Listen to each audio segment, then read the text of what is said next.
Wait, hold up. Don't scroll just yet. You want to learn how to turn one of these into one of these?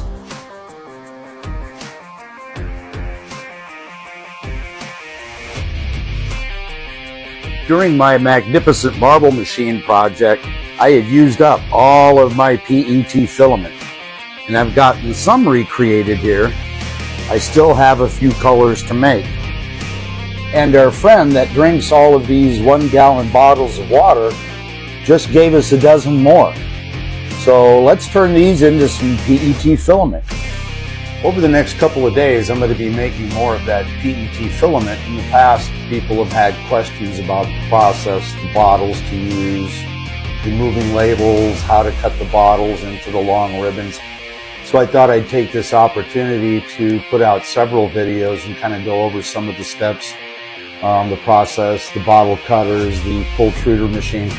So if you got questions about the process or want to learn a little bit more about it, obviously like this video and follow along, but drop me some comments or some DMs. Let me know what part of the process you want to know more about, and maybe I can dive into some detail on that. So until then, take it easy, TikTok.